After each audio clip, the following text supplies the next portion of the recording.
Presenting future world. कहानी है भविष्य की दुनिया की, जहां पर इंसानों ने आर्टिफिशियल इंटेलिजेंस को और रोबोटिक्स को बहुत ज्यादा बढ़ा दिया, जिसके बाद एक ग्लोबल वॉर हुई जिसमें रोबोट्स ने हिस्सा लिया।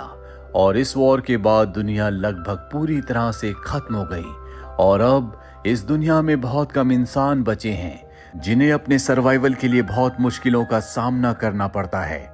साथ ही कुछ रोबोट्स जो कि बचे हुए थे वो भी कहीं छुप चुके हैं। इसी माहौल में हमें एक आदमी को दिखाया जाता है जिसका नाम वॉर लॉर्ड है।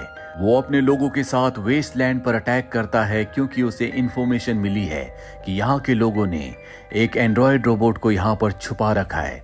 जल्दी वो उस हाईटेक लैब तक पहुंच जाता है जिसके अंदर रोबोट है। ये एक फीमेल रोबोट होती है जो कि एंड्रॉयड की तरह काम करती है। इस रोबोट का नाम ऐश है और ऐश को रिमोट कंट्रोल से भी कंट्रोल किया जा सकता है। साथ ही ऐश की दोनों आंखें अलग अलग रंग की होती है। वॉरलॉर्ड इस एंड्रॉयड रोबोट को देखकर बहुत खुश होता है। वहीं दूसरी तरफ हमें एक दूसरी जगह को दिखाया जाता है जिसका नाम ओएसिस है। यहाँ पर प्रिंस नाम का एक लड़का है जिसकी मॉम की तबीयत बहुत ज्यादा खराब है और अगर उसे अपनी मॉम को ठीक करना है जो उसे पैराडाइज बीच पर मिल सकती है। दरअसल उसके पास एक पोस्ट कार्ड होता है जिसमें धुंधली धुंधली फोटोज होती है क्योंकि पैराडाइज बीच पर पहले इसी तरह की दवाइयों का उत्पादन किया जाता था, लेकिन अब शायद वो जमीन के नीचे दब चुकी हैं और किसी भी कीमत पर वो उस जगह पहुंचकर अपनी मॉम के लिए दवा लाना चाहता है। हालांकि उसकी मॉम उसे ऐसा करने से मना करती है, पर प्रिंस उनकी बात नहीं मानता और अपने दो दोस्तों के साथ उस जगह के लिए निकल जाता है। रास्ते में ये एक जगह रुकते हैं जिस जगह का नाम लव टाउन है और इस जगह को जो चलाता है उसका नाम बिग डैडी है। अब प्रिंस एक आदमी को पैराडाइज बीच का पोस्ट कार्ड दिखाता और पूछता है कि ये जगह एग्जैक्टली कहाँ पर है, लेकिन वो आदमी ने लूटना चाहता है, इसीलिए वो इनके साथ जबरदस्ती करना शुरू कर देता है। पर तभी यहाँ प्रिंस का दोस्त गन निकाल लेता है। सबको ऐसा लगता है कि ये गन नकली है क्योंकि इतनी बड़ी वॉर के बाद इस दुनिया में अब हथियार नहीं बचे, सब के सब जमीन के नीचे दफन हो चुके हैं। लेकिन जब उसका दोस्त गोली चलाता है तो सब देखकर हैरान हो जाते हैं कि इनके पास असली गन है। तभी वहां पर बिग डैडी आ जाता है और कहता है कि तुम चिंता मत करो, मैं तुम्हारा दोस्त हूँ, मैं तुम्हारी मदद करूंगा। वो प्रिंस को अपने साथ एक कमरे में ले जाता है जहां पर वो उसके लिए एक लड़की पेश करता है और ये लड़की और कोई नहीं बल्कि ऐश है, वही एंड्रॉयड रोबोट जो वॉरलॉर्ड को एक खास हाईटेक लैब में मिली थी। प्रिंस उसके साथ इंटीमेट होना शुरू हो जाता है। वहीं बाहर बिग डैडी प्रिंस के दोनों दोस्तों को मरवा देता है, जिसके बाद वो प्रिंस को भी पकड़ लेता है। दरअसल बिग डैडी किसी भी कीमत पर उस जगह जाना चाहता है जहां से खुद प्रिंस आया है, ताकि वहां जाकर वो इस तरह के और भी हथियारों पर अपना कब्जा कर ले और पूरी दुनिया पर राज करे। वो प्रिंस को बहुत टॉर्चर करते हैं। शुरू में प्रिंस कुछ नहीं बताता, लेकिन बाद में वो मान जाता है कि वो इन सब को ओएसिस ले जाएगा जहां से वो खुद आया है। अगले दिन बिग डैडी अपने लोगों के साथ प्रिंस को गाड़ी में बैठाकर ओएसिस के लिए निकल पड़ता है। इनके साथ ऐश भी होती है जो कि एंड्रॉयड रोबोट है जो बाइक पर होती है। प्रिंस बहुत ज्यादा परेशान होता है। तभी ऐश को कुछ हो जाता है। वो अपनी बाइक से उस गाड़ी में चढ़ जाती है जिसमें प्रिंस है। वो उस गाड़ी के ड्राइवर को मारकर प्रिंस को वहां से लेकर निकल जाती है। दरअसल वो प्रिंस की मदद करना चाहती है, पर प्रिंस को समझ नहीं आता कि वो ऐसा क्यों कर रही है। बिग डैडी इनका पीछा करता है। यहाँ ऐश की बैटरी कम हो रही होती है, इसीलिए गाड़ी से उतरकर अब पैदल ही चलना शुरू कर देते हैं ताकि जल्द ही इन्हें कोई शेल्टर मिल जाए। पर पूरा दिन चलने के बाद भी इन्हें कोई रुकने की जगह नहीं मिलती और जल्द ही अगर इन्हें कोई जगह नहीं मिली तो बैटरी डाउन होने की वजह से ऐश ऑफ हो जाएगी। इनकी किस्मत अच्छी होती है, इन्हें एक पुराना चर्च मिल जाता है। ये चर्च के अंदर जाते हैं जहां पर प्रिंस अपनी मॉम के लिए प्रेयर करता है, पर अब ऐश की बैटरी पूरी तरह से डिस्चार्ज हो चुकी है, इसीलिए वो ऑफ हो जाती है, जो देखकर प्रिंस परेशान हो जाता है।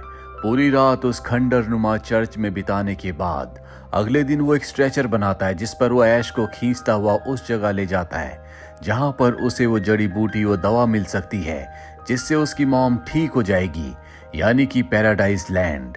लेकिन यहाँ पहुंचने के बाद उसे कुछ समझ नहीं आता कि वो दवा उसे कहाँ पर मिलेगी क्योंकि चारों तरफ भीड़ है।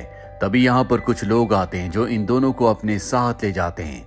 दरअसल इनकी जो मास्टर है उसका नाम है ड्रग लॉर्ड, जो यहाँ की जड़ी बूटियों से नशीले पदार्थ बनाकर बेचती है।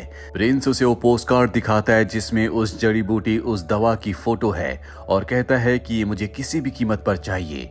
ड्रग लॉर्ड कहती है कि ये मैं तुम्हें दे दूंगी, लेकिन मैंने कुछ नए ड्रग्स बनाए हैं। मैं चाहती हूँ कि मैं उन्हें तुम्हारी बॉडी में इंजेक्ट करूँ ताकि मैं उसके असर को देख सकूँ।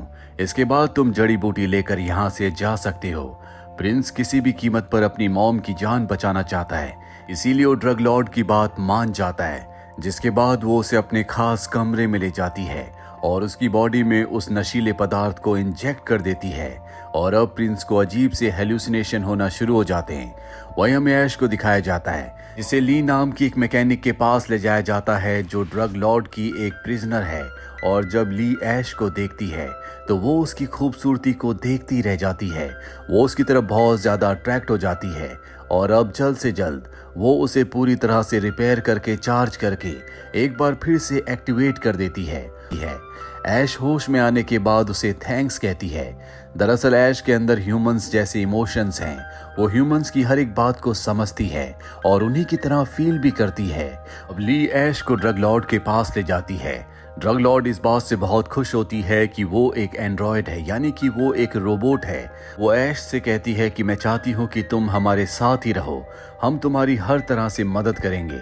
लेकिन ऐश उसकी बात का कोई जवाब नहीं देती। वहीं दूसरी तरफ कुछ घंटों के बाद प्रिंस को होश आता है, लेकिन अब भी उसकी बॉडी में उस नशीले पदार्थ का असर है जो ड्रग लॉर्ड ने उसकी बॉडी में इंजेक्ट किया था। वो ड्रग लॉर्ड के पास जाता है और कहता है कि मुझे वो जड़ी बूटी वो दवा दे दो।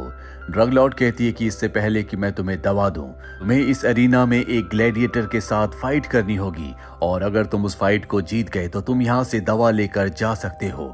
प्रिंस उसकी बात मान जाता है, जिसके बाद वो उस खतरनाक ग्लैडिएटर से लड़ता है।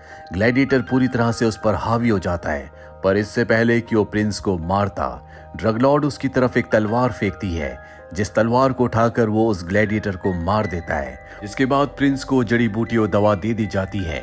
वो ऐश को लेकर यहाँ से जाना चाहता है, पर ड्रग लॉर्ड कहती है कि ऐश यहीं पर रहेगी। प्रिंस को अपनी मॉम को जल्द से जल्द ठीक करना है, इसीलिए वो दवा लेकर यहाँ से निकल जाता है। जो बात ऐश को बहुत अजीब लगती है, वो यहाँ से भागने की कोशिश करती है, लेकिन ड्रग लॉर्ड के जो लोग होते हैं उसे पकड़कर काल कोठरी में जंजीरों से बांध देते हैं। और अब ऐश ने भी अपनी किस्मत को एक्सेप्ट कर लिया है कि उसे गुलामी करने के लिए ही बनाया गया था। लेकिन कुछ देर के बाद ली, वही मैकेनिक जो उसे बहुत पसंद करती है, वहां पर आकर ऐश की जंजीरें खोलती है। जो बात ऐश को बहुत अच्छी लगती है, वो भी ली की तरफ अट्रैक्ट हो जाती है और ये दोनों के दोनों एक दूसरे के साथ इंटीमेट होते हैं। पूरी रात ये दोनों एक दूसरे के साथ ही रहते हैं। अगली सुबह वहां पर ड्रग लॉर्ड आती है, जो इन दोनों को इस तरह देखकर गुस्से में आ जाती है, क्योंकि वो खुद भी कहीं ना कहीं ऐश को पसंद करती है। इसीलिए वो अपनी प्रिजनर यानी ली को ऑर्डर देती है कि तुम ऐश के दिमाग में जितनी भी यादें हैं उन सारी यादों को मिटा दो और उसे इस तरह से डिजाइन करो कि वो मेरी हर बात माने। हालांकि ली ऐसा नहीं करना चाहती, लेकिन वो मजबूर है। अगर उसने ड्रग लॉर्ड की बातों को नहीं माना तो वो उसे मरवा देगी। दूसरी तरफ हमें प्रिंस को दिखाया जाता है, जो अब भी आसपास कहीं छुपा होता है और अगली सुबह वो एक बार फिर से पैराडाइज बीच के आसपास आ जाता है और तभी यहाँ पर वॉरलॉर्ड अपने लोगों के साथ इस जगह पर हमला कर देता है। दरअसल वो ऐश को वापस लेने के लिए आया है, जिसके बाद वो ड्रग लॉर्ड के लोगों के ऊपर हमला करके उन्हें मारना शुरू कर देता है। ड्रग लॉर्ड को पता है कि वॉरलॉर्ड का सामना करने के लिए उसे और भी ताकत की जरूरत है, इसीलिए कुछ नशीली दवाओं को अपनी बॉडी में इंजेक्ट करती है, जिसके बाद उसका सामना वॉरलॉर्ड से होता है। इन दोनों के बीच में हाथापाई होती है, लेकिन ड्रग लॉर्ड पूरी तरह से उस पर हावी हो जाती है। वो वॉरलॉर्ड को मारने वाली होती है कि वॉरलॉर्ड अपनी जेब से वही पिस्टल निकालता है जो कि प्रिंस के दोस्त की थी और उस पिस्टल से वो ड्रग लॉर्ड को मार देता है। दूसरी तरफ हमें प्रिंस को दिखाया जाता है, जो उस जगह पहुंच जाता है जहां पर ऐश है। वो ऐश को अपने साथ ले जाना चाहता है। इससे पहले कि वो ऐश को अपने साथ लेकर यहाँ से निकलता, वहां पर वॉरलॉर्ड आ जाता है, जिसके पास वो रिमोट है जिससे वो ऐश को कंट्रोल कर सकता है। वो उस रिमोट की मदद से ऐश को अपने कंट्रोल में ले लेता है और उसे ऑर्डर देता है कि वो प्रिंस को और ली को मार दे। और अब ऐश यही करती है, वो अपनी तलवार लेकर ली और प्रिंस की तरफ बढ़ती है।